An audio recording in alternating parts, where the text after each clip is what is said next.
don't think Immortals is going to make the same mistake they did last playoffs. No one was saying that TSM would win this, let alone in a clean sweep over Immortals, who were 17-1. What a shocking result. We've learned our mistakes from last time. This time, I really want to win semifinals. Immortals, when they win, usually get advantages everywhere. When they start to get a disadvantage, they can get blown open pretty easily. We have never lost against C9, basically, in the regular season. Immortals 2-0 versus Cloud9. We have improved a lot, so I do think we have a pretty good shot at beating them. That's 20 for Jensen. This match is going to be what takes us to Worlds. This time, we have to win.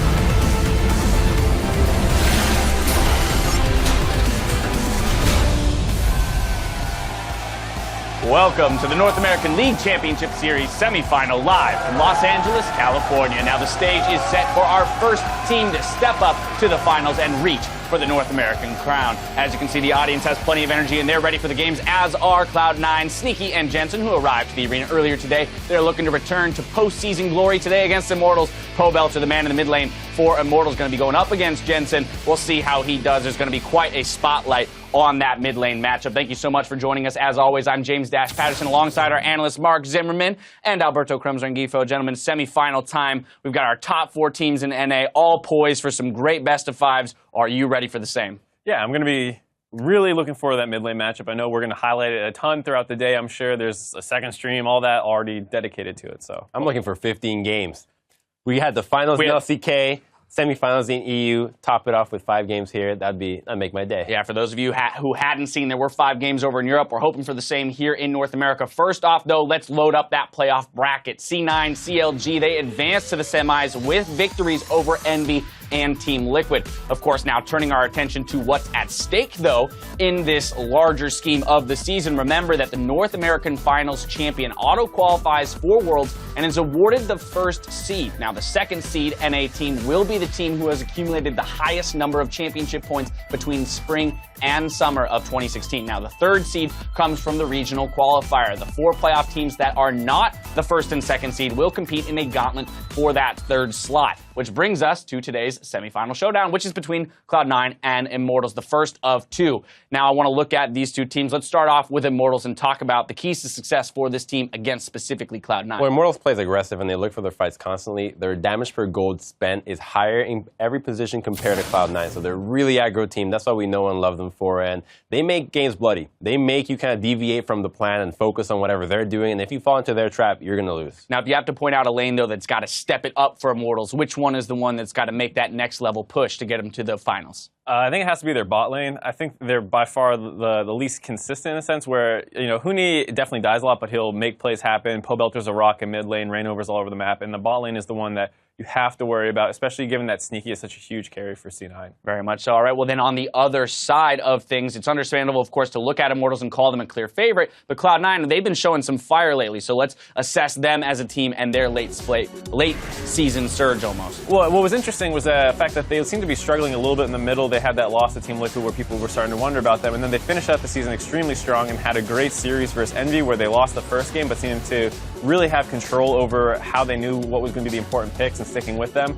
And they've just been seeming to be on the up and up constantly, and I don't think they're going to suddenly slump here. And speaking of important picks, sticking with Smoothie, making sure that they have one guy that's stable on the roster, I think solidifies how they play as a team. It's a lot easier on your teammates when you know exactly who you're playing. It's easier to get along with just one person, kind of pick their brain and understand them, as opposed to trying to mesh with the 2 people every single game. Yeah, that decision coming in midway through the split for them, as we just saw, Sneaky himself has some pretty sweet statistics when laning with Smoothie, so bodes well for them, particularly as we've moved away from prevalent lane swapping and we get a little bit more of those 2v2s. Now, the big carry for C9 in this split, though, has been Jensen, so it's no surprise that our featured matchup is between Jensen and Pobelter in the mid lane. Let's talk specifically about these 2 guys. I think the biggest thing that we were talking about a little before was that Pobelter actually is the most efficient mid laner basically in the league, where he has the most damage per gold spent, meaning that he is going to put out the most damage almost regardless of gold income in a sense. So that's an extremely impressive stat, because ultimately the most important thing is damage. Not only is he the highest in the league, but when we put a microscope on just the mid laners, Pobelter sits in that #1 slot for mid laners in terms of damage dealt for gold spent, whereas Jensen actually sits in 9th.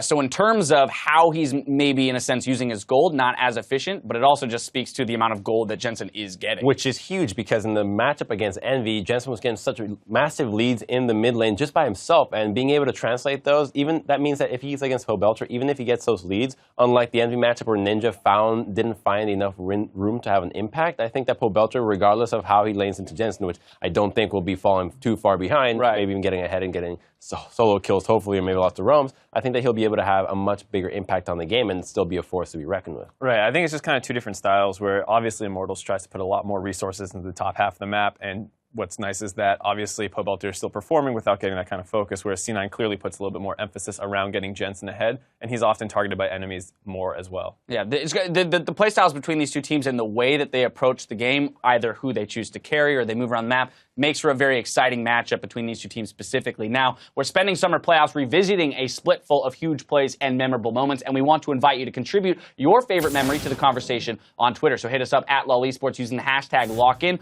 and keep an eye out for your submissions throughout the playoffs. And if you haven't booked your trip to Toronto, you still have an opportunity to snag tickets. The third place match takes place on August 27th at the Air Canada Centre in Toronto. Be a part of the North American Summer Playoffs and see two of the best teams in the region battle it out live. Head on over to lolesports.com/tickets and secure your seat for the third place match on Saturday while you still can. Now today, NALCS 2 is online and bringing you an alternate stream experience focused on that mid lane matchup. So join Pastry Time guests Golden Glue and Alex Each as they break down high-level strategy and talk shop about Pobelter and Jensen in that mid lane. Former NA champion Meteos, though, is back at the top of the NALCS, but the road that he took to this point, my goodness, has been filled with personal challenges. Take a look.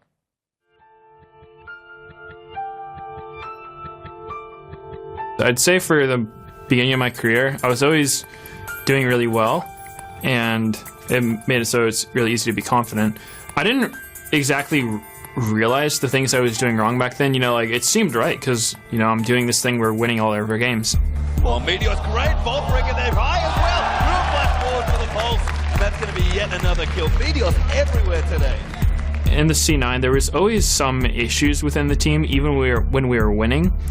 But we were just so much better than everyone else that the issues never really came to light.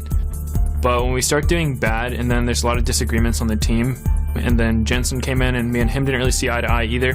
Meteos is a guy that really wants to win, so if things aren't going very well, he'll often get frustrated, and I think he just realized we weren't getting anywhere. It felt like I was kind of thrown into a position where I was supposed to lead the team, but we didn't really work well as a team. Someone suggested that we just try again with like high, and then Meteos was watching it on that, and he saw how the team was playing with high, and he realized that stepping down would be the best thing for the team.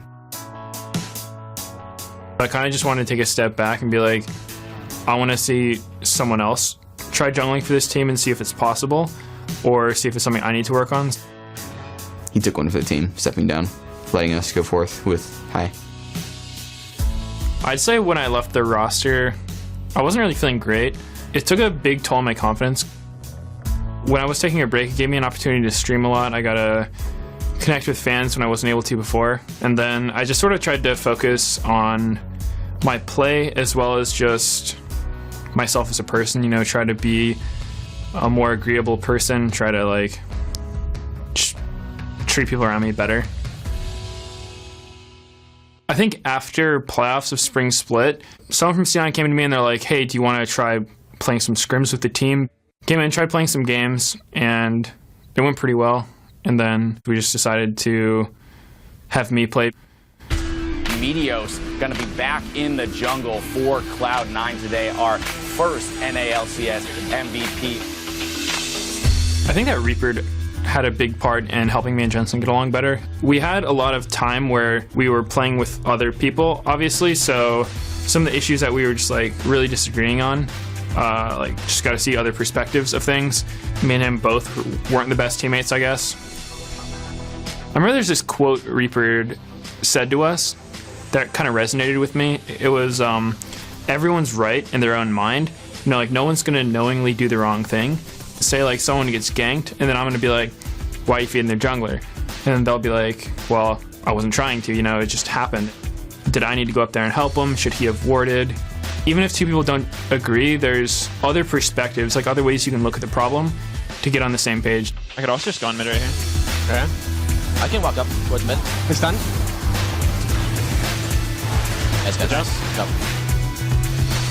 Now I've definitely seen that the way I've thought about the game, the way I've played, does have flaws, and it's stuff that I've been working to improve on. I'm not the best player, not the best jungler, so I can learn from those who are better than me. I think that if I just put a lot of effort into it, I can keep getting better. Welcome everyone to the Battle Arena. It is time for the semifinals. I am David Freak Turley, and I'm joined here by two wonderful gentlemen, Aiden Zyrene Moon and Isaac Azale Cummings Bentley. You guys excited for a wonderful best of 5 here? Absolutely. I'm incredibly excited for this one. I've been waiting all week for the semifinals to start, and finally they're here. Yeah, me as well. I think especially with how C9 played last weekend, I'm hoping for a close series. I'm hoping for a close one as well. Let's go for the 15 games of Crumbs 1 and 4. We are ready for Champion Select. So let's review the starting rosters for these two teams. Up first on the blue side is Immortals. Their top laner, Huni, jungler, all team, Rainover, Powelter in the mid lane, Wild Turtle 80 carry, Adrian on support, and Coach Dylan behind them. And their opponent today is Cloud9. In the top lane, it's Impact. In the jungle is Meteos. Mid lane, Jensen, and the bot lane duo will be Sneaky and Smoothie with Coach Reaper here.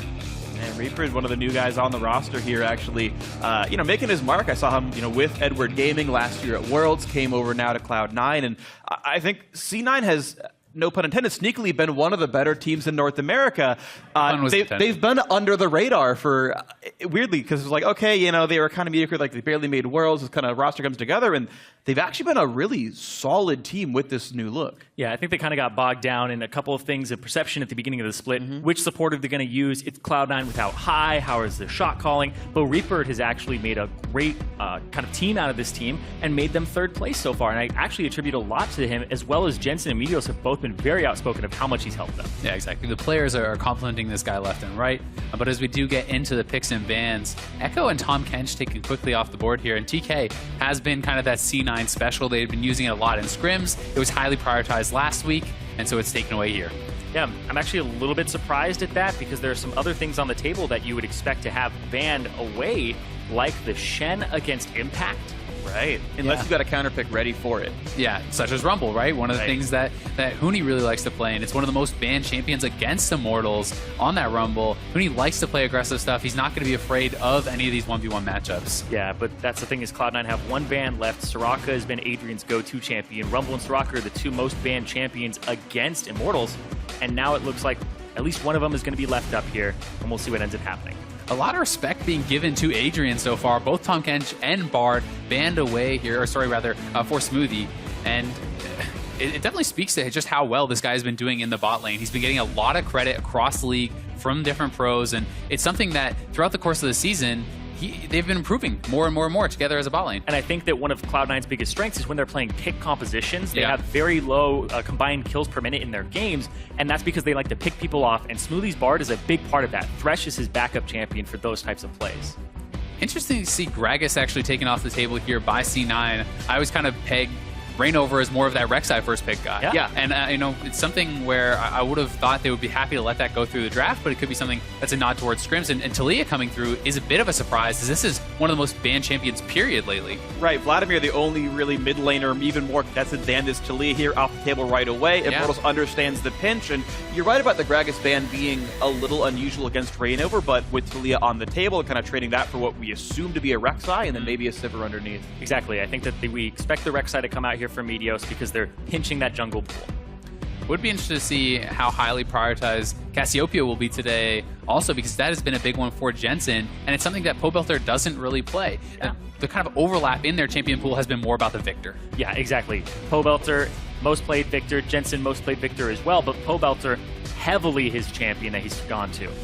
Gangplank as well can be a flex pick. It's much more commonly in the top lane.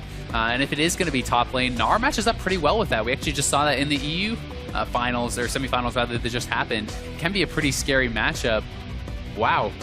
Yeah, Rundle honestly, locked in very quickly here. This champ select definitely not going the way we expected coming in. What you expect out of these teams, the way that these guys play the game. You expect something more agile for Huni, and you certainly don't expect really tanks for Adrian. He's played roughly one melee support the entire split. Either way, it's an unusual Trundle pick for Immortal. Exactly. So that means that you're either going with the Trundle support, so it's the Trundle Jhin bottom lane for the roots and getting some pick and having some disengage potential. But also, if this were a top lane, I really don't like it in the top lane against Gangplank. He's not really up against somebody he's going to shred. Right.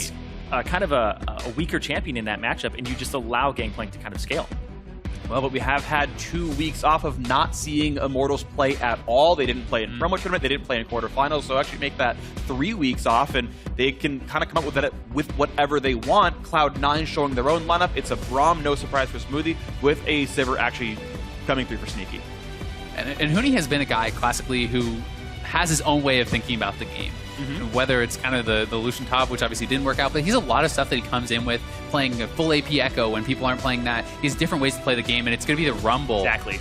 Rumble was the most banned champion against Immortals during the regular split, with 40% of their games having it banned against them. Overwhelming amount of bans towards Huni. I will say, this is a very AP-heavy lineup, though, for Immortals, and if you fall behind versus these tankier compositions, people with a front line of Braum and Rek'Sai, Turtle is going to have trouble punching through those on Jhin. I do feel, though, that it's not going to get that tanky that quickly, and the Jhin will build the armor penetration, so you have to build at least some armor, or you risk him being able to do true damage to some of your squishy members like Gangplank. Certainly. The first 20 minutes here for Immortals is going to be a lot of damage that cannot be easily withstood here, so certainly a test for C9 to withstand the early to mid game. Oh, and a LeBlanc is the final lock-in as well for Cloud9, so the lineup is here, and it is highly agile and highly damaging. The last time Jensen played LeBlanc, he got 20 kills. Set a record. It was the NALCS record, and this is something where he can look to pick on Talia here. Jensen has been the most dominant laner in the NALCS. Both these guys have been focused on by junglers extremely heavily, and I think this game is going to be no changes there at all, because if LeBlanc gets too far ahead, we know how much of a monster Jensen can be on it. Exactly. And you were talking about how they pulled the enemy jungle attention. These are mid laner number 1 and 2 in terms of how much they get camped by the enemy jungler. They pull so much attention, and that's the thing. If Belter actually gets away with it, Talia has this roam potential, and that's what Jensen's going to try to keep up with, which is most likely a teleport. Immortals has very traditionally been that solo lane focused for jungle, going top lane, going mid lane, and Meteos had, during the regular season, been more of a farm-heavy jungler. But in the playoffs last week, he really changed it up. He was ganking extremely heavily, focusing a lot more on all lanes than he did in the regular season. And especially on mid. Yeah, I think so. Everybody is talking about how 615 has really shifted a little bit of where your jungle pays attention. More ganks early, able to get them off, and people are just playing to their solo laners now. And Immortals said they'd love this patch, but definitely champion select for them is under a magnifying glass right now because of what happened last semifinals. Last semifinal, I got 3-0 by TSM, including a Lucian top game. So we are ready to go into game 1 of our semifinal match. Fire up the Twitter sphere and vote for your favorite team. Hashtag IMT win, hashtag C9. You've got blue and green lights in the crowd. The teams are ready to go. The players are ready to watch it. And here we go, game 1 of the semifinals. Cloth 5, or well, Cloth 4 now. Start for Huni here in the top lane. Very defensive and giving some respect over to Impact in that 1v1. Immortals is moving out here as a squad, and we have C9 just setting up that line of scrimmage. I definitely want to see what these teams look like. Again, Immortals, haven't seen them pretty much all month here. 615 changing the way you play League of Legends a little bit, and here we go. And Immortals, most of them on this bottom side of the map here, they may be going for some type of invade in the near future. They see 2 on the bot side, and that's going to tell them to come on down here. They can get a catch. No CC for Huni. Adrian actually is okay to learn Pillar, but goes Chomp to kill off the ward, so bonus XP and gold to the squad, and they're just going to ward to see what the jungle start looks like. C9 unable to kill the Trinket themselves, so a vision deficit for the red side, but they're able to reveal a late Gromp take if it does happen. I've really liked some of the clever adaptations teams are throwing in on these level 1s. A lot of teams are planning out their level 1s, looking to get little advantages like this. Even if it's just vision and a ward kill, it can make the other team a little bit nervous. Kind of gives you a bit of doubt of where they are, what are they doing, are they trying to do something cheesy? Yeah, and right here, Immortals know what happened. Because they gave up their top side of the jungle, it's probably warded here, so Rainover and Huni don't actually walk up to the camp just yet to give away the information. Right, they're essentially metagaming the likely ward position spot, sighting outside of it, coming in only at the last possible second, and okay, yes, they get revealed, but they gave as little information away as possible without actually slowing up their jungle clear. So, standard stuff here, top laner leashing for the respective junglers on both sides. Krugs and Gromp start for Reignover and Meteos. Meanwhile, both duo lanes take their own respective jungle camps, walk in a lane, and assuming all went well, they won't miss any experience. And it's two duo lanes that are actually quite good at taking those jungle camps. Both Rom and Trundle very strong at supporting with that. And both are actually looking to take a little bit of... I like that. There, Level 2 really at the start of the wave. Yeah. Ooh, good damage into Sneaky. Great spell shield gets out of the Deadly Flourish, but still a nice trade all said and done.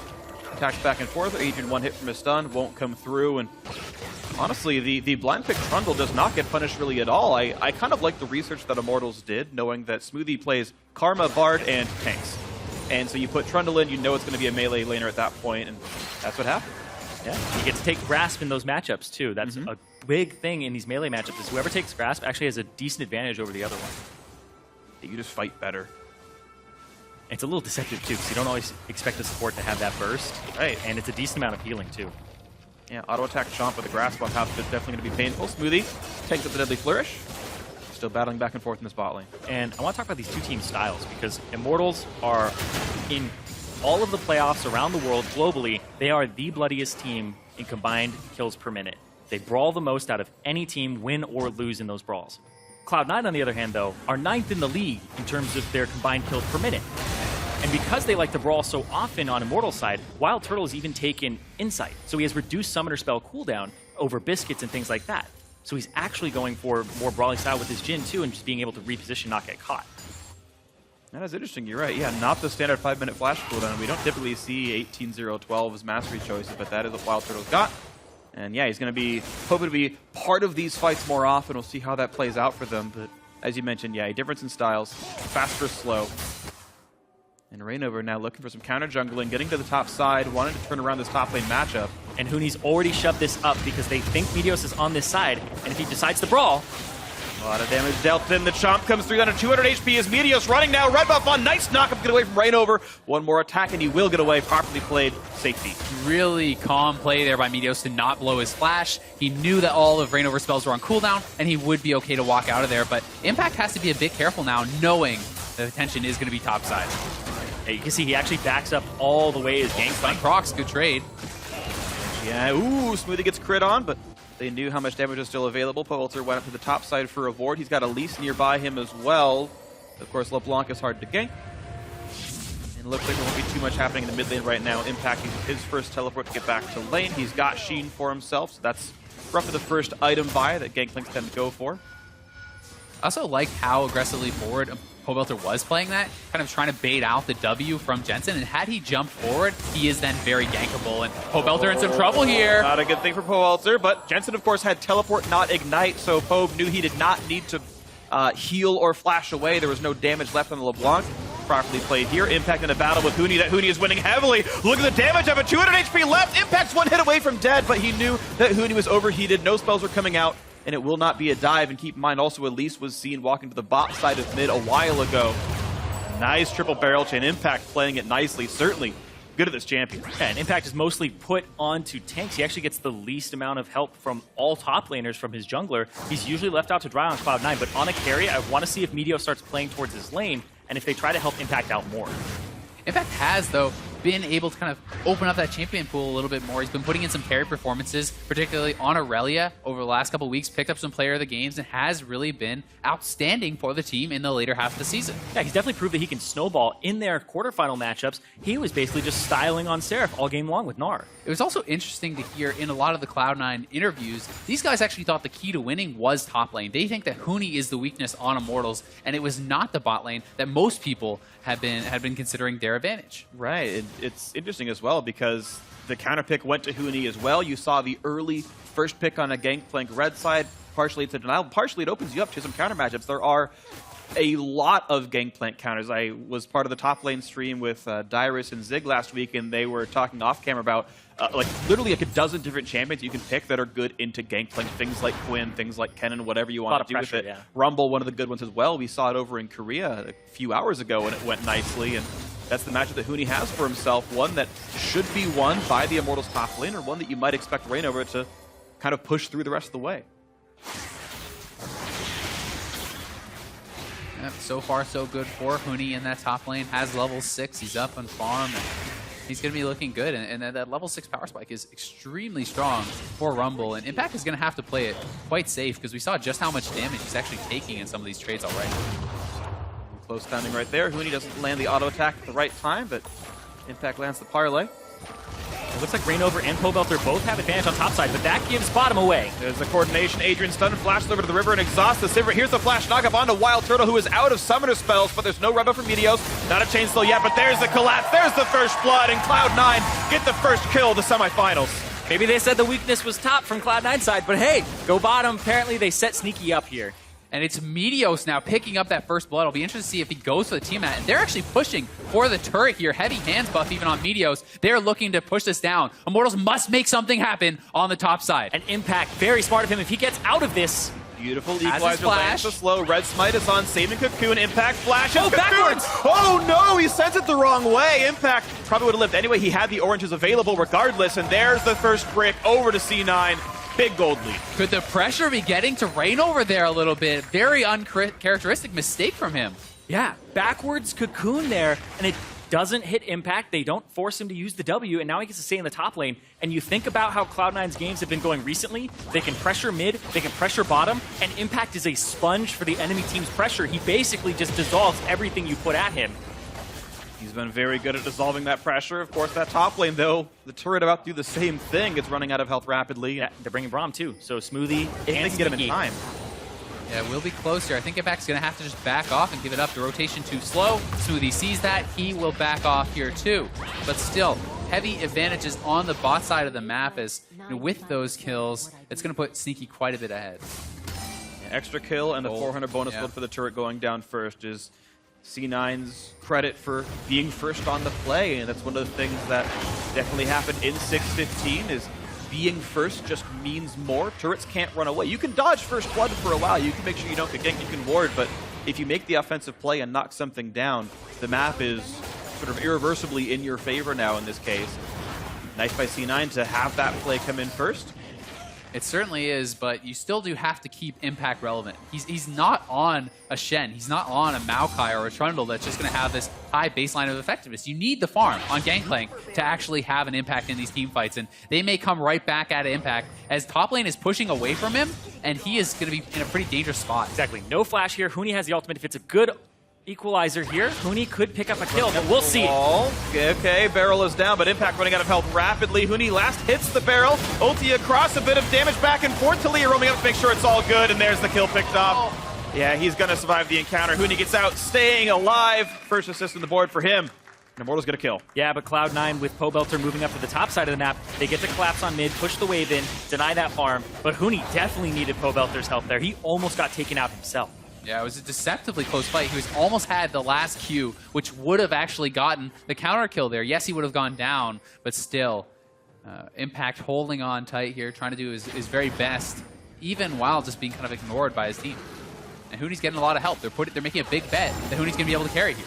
LC9 betting on the bot lane right now. They're fighting over the red buff, and here comes the Jhin ulti, and you've got Pobelter and Huni going up for this one. They've got to jump across the wall. Most of them could just jump. There's the ulti in from Smoothie, looking for the damage back on a Pobelter. Very low health for Leah, and he bit off more than he could chew. The Rock Mage goes down. TP not even completed by Impact. A backfiring 4v5. Immortals down. That's huge for C9, and especially for Impact. He's going to get alone time up in that top lane. He's going to have the faster TP cooldown, and he will be able to, hopefully for him, catch up in some of this farm. Seems likely, and even though the red buff does go over to Immortals, and Reignover gets it for himself, the defense on that front was good enough. This fight went C9's way. Yeah, these are incredibly ambitious fights, too. Pobelter's sitting on 2,000 gold. They're trying to actually just defend this, and they don't have the combat stats to do so just yet either. They all get out over the wall. Killer's not going to help them.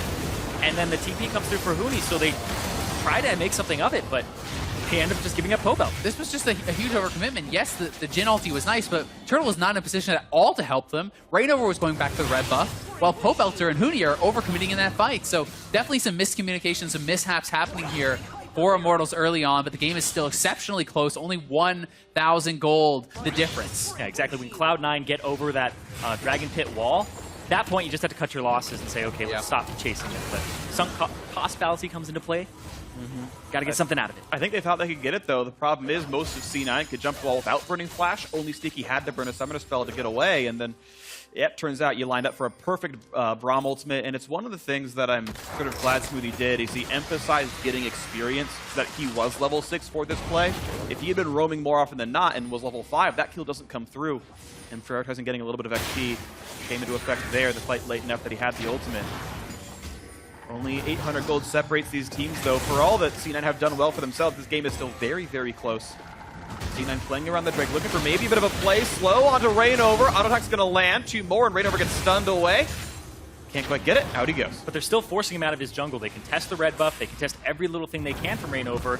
The Gragas Band, the Rek'Sai Pinch, forces him onto, honestly, a lower than S tier jungler here. And remember, there's no TP on Huni, but he is making the roam down. They want to try to contest this dragon, or at least be in position to do so. Not going to happen just Gen yet. ulti opens up. Try number 2. Media's going to run out of health. Smoothie tanks 1, puts the shield up for the other, gets cocooned up. They wait for it to break off, and he's going to get blasted! There's the kill for Wild Turtle. Nicely played by Immortals, getting a kill for the backside of that Drake kill. Still worth it for Cloud9. They take the dragon. They will gladly give up their support's life in that trade. And the question is now, can Immortals get something else off of it? Yeah, they get to siege mid because the top lane is shoved in. Impact has to pick that up, and he's really their wave player that's left alongside Sneaky. Impact does have his ultimate if he needs to help out from that top lane, but they're pushing bot side here as well. Here's the wave. All 7 minions are there. Gangplank ultimate not used. I'm surprised they didn't, though, because this turret's going to be going down because of that. Equalizer zones him off. A late GP ulti, but it's actually enough to bait the team in. And, of course, keep in mind, Rumble ults down. The flash knockup. Braum's in. They're going to catch one. Pelbelter's dropped again. 2 deaths already for him. And C9, actually, it was all a ruse. Get themselves that kill. And Immortals don't even get the bottom turret or the mid turret. Sneaky and Smoothie said they aren't going to get that bottom turret, and they came back to mid and actually just decided to make a play there. Meteos as well. And GP pushing in the top lane. They're successful in defending on all sides, and the CS closing a little bit, but Huni's still with a significant advantage in that top side, thanks in part to a lot of help from his teammates. Interesting to see as well for Meteos. He loves these more defensive builds. He's one of the only people going full tank these days still. Here we go, the replay coming across, and you can see the equalizer there, and yes, he's running out of health, but they delayed the Gangplank ult until Meteos was available, and the chain into the flash knockup. Yeah, and you can see the bottom lane is backing right now when they could actually get damage onto this turret. They just want to back and get back onto the map, but they've missed some opportunities there, and they didn't capitalize on Cloud9 committing more people to the mid lane. Well, the situation we're in now is one where Cloud9 could feel pretty good. The Cloud Drake able to help them make the rotations, and that's going to be a quick Ink Ward killed off by Jensen. Snipe lands from Wild Turtle, good for him and everything, but look at the pinks across the board in all these inventories. These guys are prioritizing vision so heavily. And just look at this line of wards from Cloud9 all the way down the top side river. Now they're establishing vision control in the bottom side, and the amount of vision on the map is incredible. They're completely dominating the vision game right now. Really incredible stuff. Certainly a solid team, and Cloud9, again, sort of an overlooked squad because of how good TSM and Immortals were during the regular season, losing, what, 3 matches total between the teams. And you've got C9, who came in as the 3rd seed, overlooked in some respects, but doing well in this first game. Yeah, there was always the comment that Immortals and TSM are clearly the top 2 teams, and then everybody else in the NALCS was far and away below them. And that actually shows in the advantages and how quickly TSM and Immortals balloon their advantages. When you look at how far ahead they are at 10 minutes, and then it goes up from 1,000 to 3,000 gold in the span of 10 minutes, whereas Cloud9 take a 100 gold advantage at 10 minutes and make it 700. Yeah. So Immortals and TSM are much better at snowballing leads than Cloud9 has been in the past. Sure. And that's what's really separated the 2 teams here. C9's a slower team. It's been kind of their style, right? Here's a game where C9's winning and there's 5 kills in 16 minutes. This is more the C9 way of be controlled, play the objectives, play the turrets. I think it does also speak to some of their compositional choices. Having Gangplank and Sivir, you're going to be pretty happy to scale into that late game, have that AoE team fight. Jensen pretty far up here. Ooh. All the teams coming. Gonna take a lot to catch across. Flashes gets away, but ooh, Juke's back into the cocoon. Rainover doing a lot of damage. Jensen out of summoner spells. Here's Meteos. A nice jump away, and here's the Gangplank. They're holding off for Sivir. slowing down Reignover. Teleport coming in for Huni to join in the team, and suddenly C9 realizes they've bitten off a bit more than they want. And there's Powelter cutting off Smoothie, who does not have a lot of ways out of this one. Can't jump across just yet. Finally does Jensen. Looking for the root, can't quite get it. Everyone does escape with their lives. And it's once again Impact not having to teleport out. Exactly, and that is huge for him. They keep drawing pressure on the other side of the map, so although they're not directly helping him by going to his lane, they draw pressure, Huni moves to roam, and Impact gets a little bit of free time to close the gap time and time again here. It's an actually incredibly intelligent way to play the game because they aren't playing Immortals' game. They're not saying, we're going to 2v2 you top over and over again and try to win that when we know that's your specialty. Instead, play to the bottom. Meteos hasn't changed his style. Gank for Sneaky, gank for Jensen, and then pull that attention away so Huni wants to come down, and that actually distracts him from dominating his lane. Wonderful stuff, and you're seeing sort of this pay out. Once again, Huni counterpicking the top lane match. It's one we've seen do well before, this rumble into Gangplank, and despite getting ganked, despite losing his turret, Impact down 20 CS this late in the game. Not that huge of a deal. His farm's going to be fine. But I also think that moving forward in this best of 5, Gangplank and Shen for Impact, because of the global pressure, they don't have to gank his lane, go elsewhere. Impact can still help where they're actually fighting. I think that the next dragon here is going to be pretty key. Immortals did have vision on this bot side around the dragon pit, but C9 heavily contesting it once again. Next one is an Infernal, which both teams are really going to want to try to contest in and just not easily give up. Yeah, I do think, though, at this point in time, Immortals have a slightly better team fight if Huni can actually land his Equalizer in a really good spot. So they have to make it to that Drake first and set up. The amount of burst you can put out with a level 2 Rumble ult plus the Proto Belt, if you can flash on top of an 80 carry, you can instantly kill them. Ooh, speaking of flashing on top of somebody, Reignover flashing away because you had Jensen just on top of him there. Meteos and the rest of C9 able to constantly play inside Reignover's jungle, take control of that area of the map. Infernal Drake spawning in 6 seconds, and C9 want this as well. The fact that the jungle has no flash could be big for that, but Meteos gets caught. CC on immediate okay, Reignover's actually the one who has been killed. Looks like the trap was set for the spider. Powelter roaming in for this one. Snipes coming across. Smoothie, one more shot to go. Oh, he could burn down. He might burn down. It's going to be close, and no, he lives. He does not after a while. Turtle takes him out. He did what Score could not, and his prey actually burns down. And now Sneaky running away. The 1-for-1. Impact does have TP, but he's staying topside. Huni is pushing down the mid lane turret. They will get this, and C9 is looking for a trade on the top side. Will Immortals make the move towards Dragon? Yeah, they might want to, but keep in mind, Impact never even used his teleport in the prior engagement. That spell is up and available if he needs to join it. Does have no GP ulti though, and Rumble ulti is available. That is very big for Immortals. C9 will have to play it carefully as Immortals is starting up the Dragon. Well, Reignover's still running over. He doesn't have Smite available to him, but they can zone out Meteos, and they're going to, and it's going to be pretty all right for them, and good zoning. Immortals plays it right. The teleport not burned. Impact saves the summoner, says I'll trade a turret for that instead, and I think that's a fair choice. But a good capitalization by Immortals. Especially if they can delay backs here at all, he can get a little bit of alone time on the tier 2, or potentially try to steal away the blue. There are some more options here, and C9 is moving in on all sides, pushing up mid lane, trying to keep that pressure rolling. Impact working on the tier 2 now. But Powelter's looking to roam. The damage out, but this is actually, it's an insane amount of damage. So yeah, you got Leah, and you can't orange over a wall, so Impact's in a pretty bad spot. But can he even survive if he flashes? Reignover is here as well, and this is going to be a certain death for the Cloud9 top laner. Yeah, he's buying time, goes down, 3 members top lane, the rest of the team pushing bot lane. Exactly, going for that red buff, making sure that they can get some vision around it, get some control, and that's the trade that they really make there because Wild Turtle and Adrian played safe. Definitely not respecting the Talia ultimate enough, but I think making the right choice to not blow summoners once he was in that bad situation. And that's certain to die. Seismic shove, as long as it stays up, he can get through the teleport. Yep. Honestly, a big strength of Impact is how much he soaks pressure, and then he doesn't crumble under it. We don't see useless summoner spell usage from him. We don't see him actually give up easy kills. He tries to drag it out as long as possible. A double Ruby Sightstone already for C9. This really does speak to how important they think vision is in this matchup. And I think in a game with LeBlanc, I really tend to agree. So much of it is about controlling vision, getting the jump on your opponents, and for Immortals, inversely, keeping sight of that LeBlanc so you don't get one shot. You know what's great is 615, part of the goal with like Roots and the lane swaps was to make the game look a little bit more like the game that we all play at home. Yeah. Double Ruby Sightstone has been seen by no player ever on live. There is no jungler who buys a Ruby Sightstone in anyone's ranked game of all time. Maybe a misclick. That was supposed to be Red Smite, my bad, guys. Well, he got that too. I know. Just I mean, I know most of C9's colorblind, you know. Yeah, Maybe that- it worked out for him there.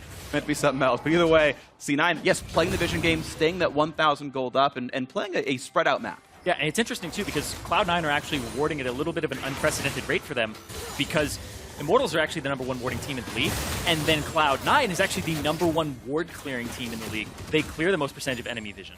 Look at bot side, though. They are kind of moving in here on Impact. We have Jensen in the top side actually starting the split push, and C9 is starting to look to that 1-3-1. They have double DP, and they will have the global advantages heavily because of that. Trying to pressure Impact. Well, juke one. Not going to juke that one. Barrels in, and that's going to be 3 of the 4 snipes. Impact low on health, but here comes the re-engage. Sivir ulti popped as well. The flash engage to Rainover does not dodge away with Repel, and now in towards Adrian Exhaust. Burned onto Jensen. Here comes a snipe, going to root up Meteos. A nice equalizer across several of the back line. The flash chase, Adrian Huni pick up 1 kill. Ooh, Cocoon lands on Meteos. That's going to be a dead Rek'Sai. Jensen's going to be next on the plate. It's a barbecue here. So many of Cloud9 getting slaughtered. A quick dodge away from Deadly Flourish, but 3 for 0. What a team fight for Immortals. Finally, a lead for the favorites. Exactly, and Immortals show why they go for those team fights and why they pick this type of composition. They like those early brawls, and they immediately truck it across the map. Are they looking at a Baron? They're certainly looking at it. They clear the mid lane away. They ping on the way towards Baron. Running through wards. This is a known choice, but they're going for it. And Rek'Sai has his ultimate. He's going to be up in 5 seconds. This is very risky. They may look to turn and fight as Cloud9 are closing in. Can they get this? It would be huge for Immortals. Many a game changed on Baron. Oh, the Meteos middle is barrel going to was be gone. there. He can't, and that's going to be the smite picked up. Nicely done by Rainover. The battle ensues. Meteos low on health gets picked off him. Rainover getting the Baron and the enemy jungler to add insult to injury. An absolute disaster for Cloud9 as they lose their jungler, they lose the Baron and the fight on bot side, and Immortals has blown this fight wide open. A huge gamble there to go for the Baron afterwards, but this play set up.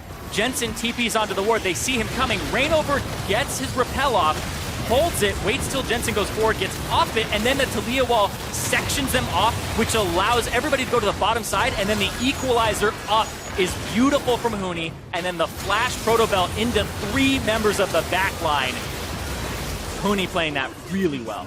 And once again, Immortals on the prowl here. They are looking for Jensen in the bot lane. Okay, there we go. Jensen's down. He went down to the bottom side, got burned down. Wild Turtle picked him off. Yeah, the dive worked out very well. It made sure he couldn't go to the backwards side. And with Baron buff on, everyone on the team actually, it's going to be bot lane outer turret going down. And Immortals now with a kill lead and their first turret lead of the game as Huni just clears mid. Yeah, the game was even right before that fight happened. Then afterwards, with those 3 kills down, 1,000 gold lead for Immortals, do the Baron. Now we're looking at 4,000 gold up in the span of, honestly, 2 minutes.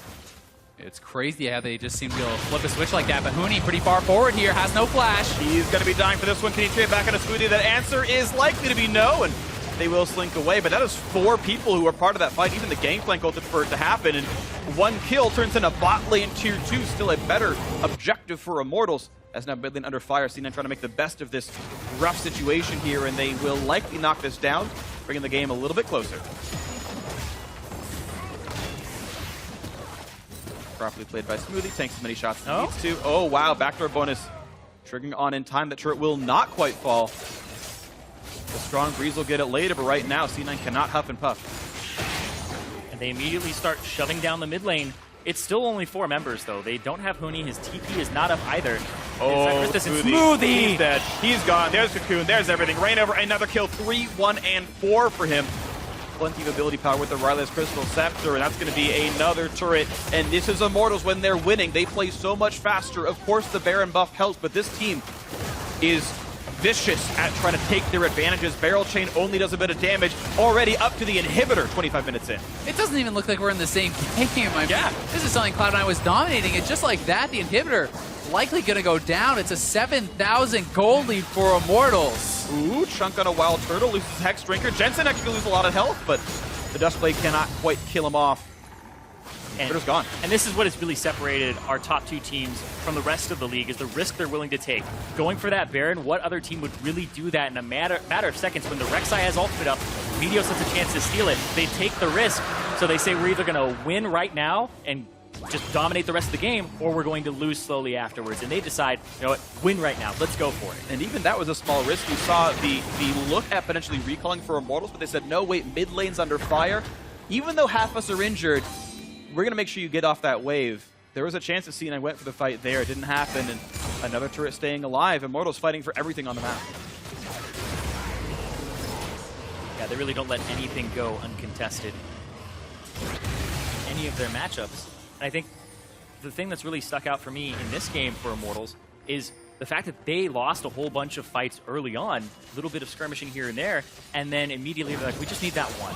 They really trust themselves to have that 4-on-4, that 5-on-5 team fight prowess where they're able to split fights up, and the Taliyah helps them do that so much. The Rumble helps them do it, and it honestly explains why that champion can ban so much against Huni. That said, C9 definitely not out of this one just yet. 6,000 gold lead, a little bit over that right now. But they do have a lot of very powerful scaling. And as C9 starts to pick up more and more of these key items, as we see the Infinity Edge get picked up on Sneaky, and as we see some more items coming for Gangplank, they always have the potential to turn these fights around. Exactly. Impact on this Gangplank.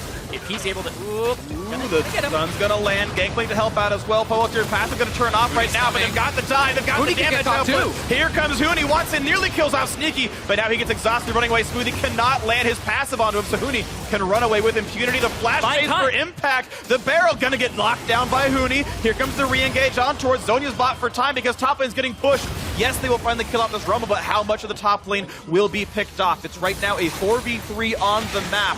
Immortals have to be able to disengage safely. There's a chain on a Reignover. 2 inhibitors going to be going down, but here comes the re-engage. Sneaky has health, and the ulti is up in about a minute's time. C9 needs a taste here. They can't let them get away for this, and they are going to be able to have this TP come in. They're looking for the fight. This could be catastrophic for Immortals. Does not hit the 3-barrel chain, so no damage dealt just yet. Now Reignover sectioned off. He's going to land the knockup. The red smite is there. He's going to flash to stay alive, and a couple of snipes actually really pick off Impact. Yeah, the cover fire doing quite a lot, and somehow nothing gets picked off in a 4v3 where C9 had the flank. Great escape by Immortals. That was a scary situation because Immortals, think back to Spring Split. 10,000 gold lead with a Lucian top. They were chased down in top lane after going for an inhibitor against that Maokai, and then that was where the game rubber banded back against them. They were almost in that same situation against the LeBlanc. Really was an incredible engage there, and C9 knew they needed to get more. They needed to take these guys off the map, start picking up some turrets, and really clean up some gold, because after that trade, they got 2 for 1, and they lost an inhibitor turret and an inhibitor. That is such a bad trade for them. Well, a lot of the map not going Immortals' way. This team viciously aggressive. We're under 30 minutes in a game they were losing early on. First turret gold went over to C9. All of the good stuff went over to Cloud9 here. And this is Immortals, 2 inhibitors down in under 30, looking for their third. Yeah, in the span from 22 minutes to 29 minutes, 7 minutes, they have gained a 7,000 gold advantage. Yeah, they have just ballooned their lead. Baron is on the table again in 35 seconds. And they're looking to push down the 3rd inhibitor here. C9 needs to hold on. They cannot give up 3 inhibs against a team like Immortals. Or look for the play right there. Barrel hits 1 minion. Meteos and Jensen are on the side, getting ready for that flank. Wall's going to collapse right there. Not too much done. Turret low. Yeah, it's a clever wall. Stops them from reinforcing the turret and allows Turtle to stand on the bottom right side and have no return fire. But Meteos has just been behind Immortals right now. He's trying to look for the proactive play here, but Sneaky has to clear the super minions that are coming into the Nexus, so he can't make a move. They're most likely going to have to give up this turret unless the timing of the waves actually works out and Sneaky can come here. I feel like they can't afford to give it up. I think they're going to try to force a fight here. We'll see if it's going to work out as in they go. Jensen rooted. Jensen going to go down to the equalizer. Huni picks him off 1 for 0, but they traded back on the Taliyah. Mid laners had Sneaky cutting away, but Huni pops Zhonya's. And Smoothie's got to block these shots, but he will die to 1 more snipe. And be careful, Sneaky. Thankfully, Jukes to the right to stay alive for himself, but look at this. It's 4 versus 3, and the health bars are low. Guardian Angel popped. Reignover wants more. They're going to the base. Exactly. This might be game 1 right here. Both Nexus turrets fall. They were already low from minions, and Immortals coming out swinging.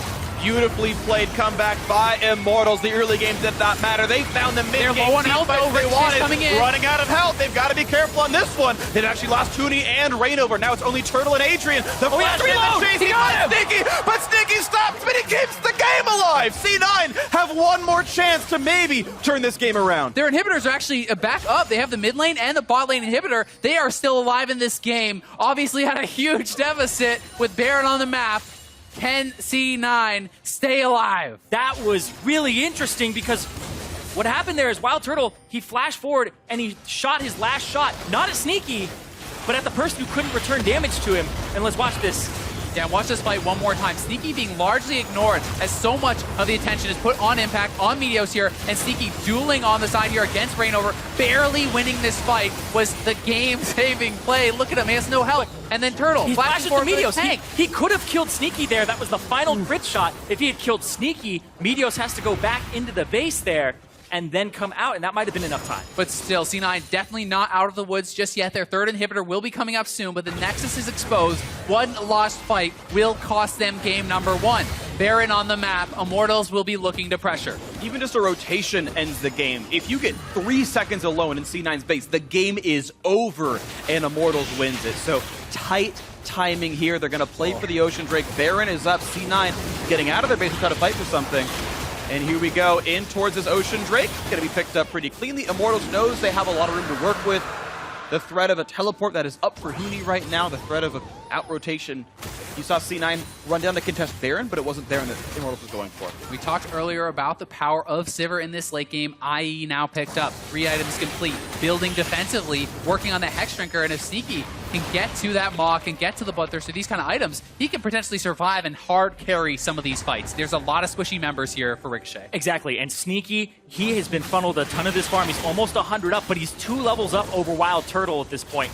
He's been given so much, and like you said, there's nobody on Immortals that wants to build tank except for Adrian, and that's why you have to watch out for the Gangplank and the Sivir in the mid-late game, because they can decimate your entire team. And you can see LeBlanc, what she can do against no magic just built up by Huni.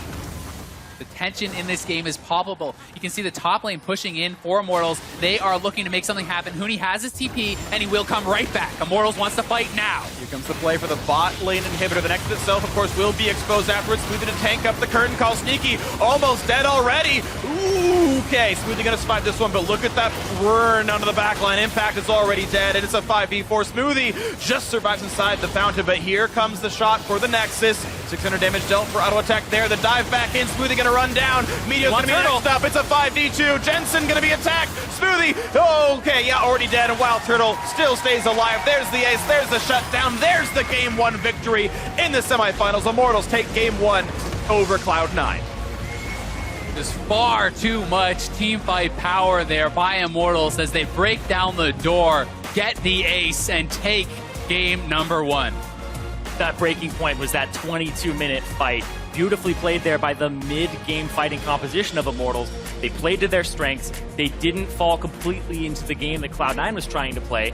And that was a team fight where Impact didn't even show up with his teleport. He threw down the ultimate, but he didn't show up for it. And that's what Cloud9 were trying to do, is get the most out of the plays where they fight on the bottom side and allow Impact to scale his gameplay. But Immortals was having none of it. It's tough as well when you put Jensen on an assassin like LeBlanc, and he really was not able to get going. He was not able to have impact in these fights because Immortals had vision everywhere. They were so careful about the flanks, and you have to make stuff happen on an assassin like this. It is not just a sit-back and team-fight type champion like Cassiopeia, like Malzahar, Vladimir, these sorts of champions. And it's a risk by picking the assassin. Doesn't pay off here in game 1.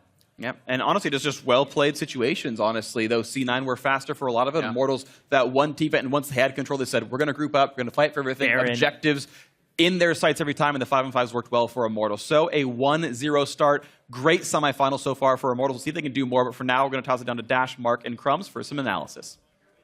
Thank you very much, gentlemen. Very right. Immortals picking up the first victory here in our semifinal against Cloud9. That said, Cloud9 had a slight control of the early game, a couple thousand up at most at times, but Immortals with one really clean team fight striking back. Before we get into that and how they necessarily put that together, I want to talk about draft because it was mentioned by the casters. Last split, spring semifinals, Immortals come in, #1 seed, huge expectations for this team, and everything just, falls apart in the draft phase.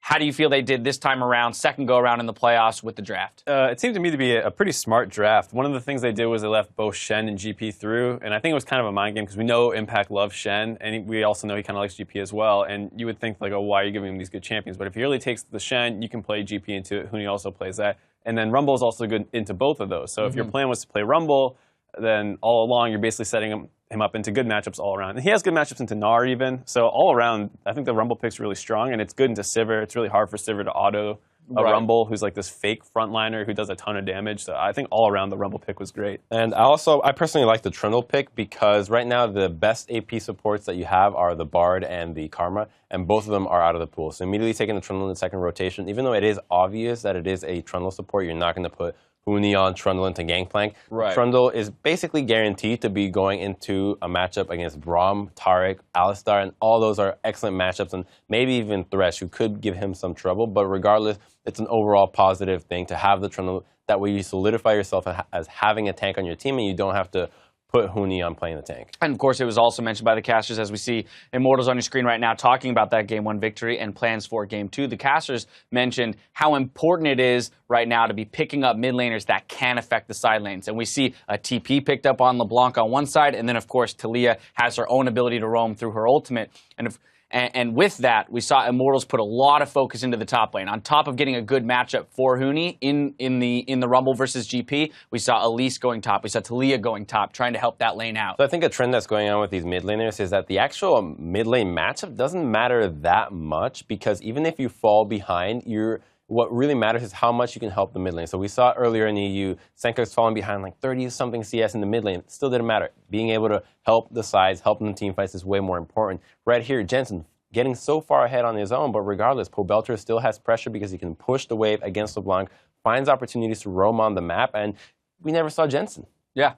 Yeah, it was definitely one of those things where it's like win early, lose late kind of thing, which seemed funny given that C9's comp was great for late game with Sivir GP. Yeah, exactly. We were looking at Immortals saying, well, this is the early and mid game skirmishing with the Rumble and the Elise. Like, they want to fight early and often, and yet Cloud9 was the one that got the early lead. Yeah, and I think it's one of those things where people love going after GP because he's such an easy target, but it just opens you up to the counterplay on the bot side. And I think that's one of the problems that GP poses, is that like you want to crap on him top to stop him from getting online, but the other team's just going to go bottom and use his ult.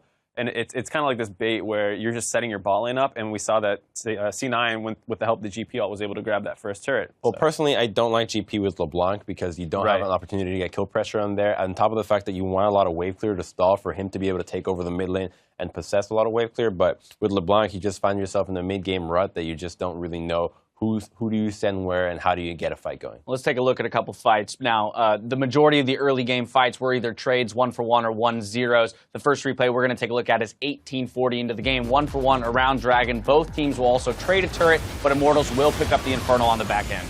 This is a great chance for Immortals to start getting back into the game. They have been a little bit behind. It starts out with a kill, but they have great tools for a long extended fight with the Jhin ult, with the Rumble ult. Talia also is relatively fine to play it slower, and so that last second burn from Jhin Masteries was able to pick up a kill there, and then Huni has roamed down basically, so he's already mid lane getting that wave pushing the turret, if you saw it in the minimap. So he gets that mid turret, they go back to Dragon, they pick up that as well, and then from there, that's kind of what pushed them back into the game when they had been initially behind a little bit. So one thing I'd like to point out in the early game for Immortals is that they were unbelievably active. Yes. In the first 7 minutes, they invaded Meteos' jungle 5 times, 3 of them with at least 2 people. So they were on him the entire game. At level 2, Pobelter so invades Wraiths, and then I loved that move. I loved that. It's so great, but then what they were able to do that's how they enabled the third invade with Huni and Rainover to actually go and shove him out of the jungle, and they can figure out the pathing. But even after that, Meteos gets the first blood. I was going to say, if anything, this just speaks to Meteos' ability as a jungler for him. And you get the with first all blood. of that, you're still finding a way to affect the map, so good on him. A slight nod to him, even in the loss. Now, I do want to jump to our only other replay, which comes only 4 minutes later into the game here, but this is the fight that turned the game on its head by Immortals. It was just like, you want to punish Immortals for blowing all these ultimates and not getting anything. You want to start this chase down, and they get onto Rainover pretty well. But the problem is this Talia ult is so good. Just totally separates the damage dealers of Impact and Sneaky from getting into the fight. The Rumble ult layered on top is excellent as well. And then it's just an easy chase down for Immortals, and they're able to pick up a number of kills. Great proto belt from Huni as well, getting into the middle of the C9 lineup and just burning all of them. And I have to commend with the decision after this to say, we want to fight in like 20-something minutes in the bot lane. Let's do Baron.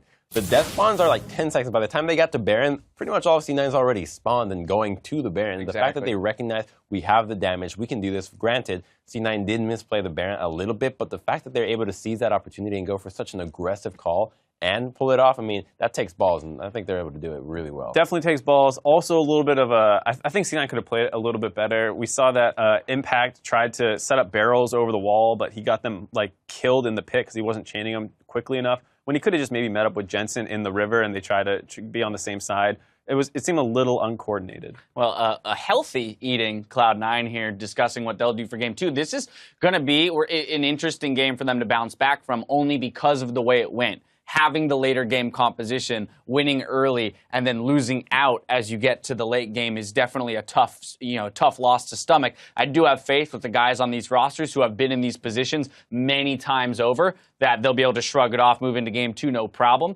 But I do want to talk about that Game 2. Cloud9 has opted onto the blue side here, so we will be swapping sides in Champion Select. Adjustments that you would like to see made out of this squad. I think the adaptation I want to see out of them is I want to see the Gnar out of Impact. We saw it in the series against Envy, able to dominate laning phase and practically carry on his own. And more importantly, he was able to dodge a lot of pressure by himself. He's able to actually sustain a lot of ganks and still be useful for his team. Whereas if you put him on the Gangplank, he doesn't really do a whole lot besides ulting for wave clear. You're going to have to wait for 35, 40 minutes for him to actually impact the map. And I didn't really like him on that in the combination with the LeBlanc last pick. So blue side should help them to have more versatile mid lane picks and stronger top matchups. Okay. LeBlanc is definitely a thing I'd look at. It's obviously a great snowball-y champion, but it's not the easiest to team fight with. And I think you're going to see, it's great against Immortals in theory because there's so much skirmishing and all that, but I think you need a little bit more stability in the mid lane, and there are a number of picks that Jensen can go for. I mean, I'd want to see him on the Taliyah. I have a feeling that Immortals isn't going to let him have that the way that they got it. I guess then I would probably love to see him fall back to that Syndra. That was such an important pick for them in that Envy series. Lets him control the lane, have as much kill pressure as, say, Pobelter is pushing him in. We'll see what adjustments they decide to make. It is time now to take a quick break, so stick around. The North American LCS semifinal returns shortly.